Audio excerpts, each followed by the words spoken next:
Should you pay points for a lower rate when refinancing your mortgage? Yeah, interesting question, and I'll share something with you and the viewers.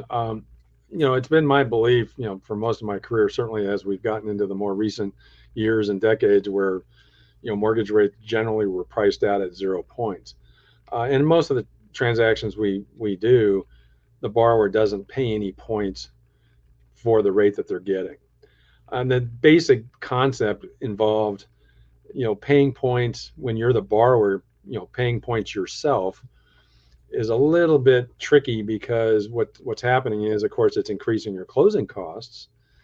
And in return, the improvement in rate and payment that you're going to get, in my opinion, is not necessarily all that significant. So what happens is you get into a situation where you have to evaluate the more you pay in points for that lower rate and payment, how much time is it going to take to recapture that point cost from the lower payment? So that's always been my position and my counsel to my borrowers over the years. Well, we mentioned a couple of weeks ago in our program that one of the lenders we deliver loans to, in fact, the largest wholesale lender in the country, United Wholesale Mortgage, they go by UWM. They have a campaign going on through the end of this month. They call it Refi 75.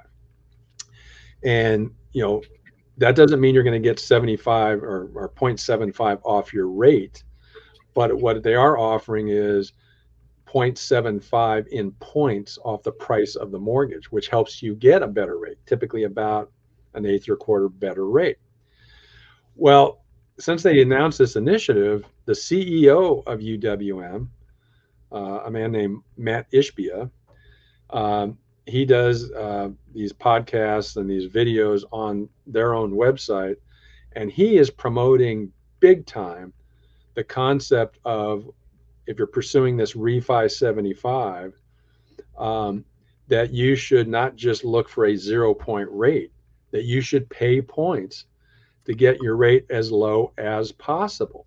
And when I first watched his video, his podcast, I was like, that doesn't sound like good advice to me. And I'm kind of surprised this CEO of this major publicly traded mortgage company would be, pushing this so strongly. But he really, really is pushing it. Now, his argument is you can finance it into your loan amount, and it gets you a lower rate and payment so that you're going to be in a better position for a longer term before you might have to refi again if rates continue to fall.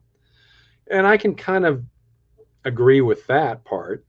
That's kind of goes back to our previous episode where I said, you're better off taking a 0 point rate than a no cost rate, because with the no cost rate, you're taking a higher than market rate to finance the cost through the rate. So I argue that's a bad idea. You should take the 0 point rate and finance it into your loan amount. Well, Matt Ishbia is taking the argument a step further and saying, no, don't do a 0 point rate. Take a 1 point rate or a 1.5 point rate or a 2 point rate.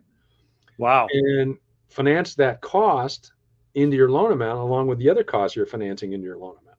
You're going to get a much lower rate. You're going to get a much better payment. And so you won't have to refi as often if rates continue to trend down. So what I did is, because I thought, well, maybe I'm, been stuck in my ways and I should start talking about that with some potential refi customers. But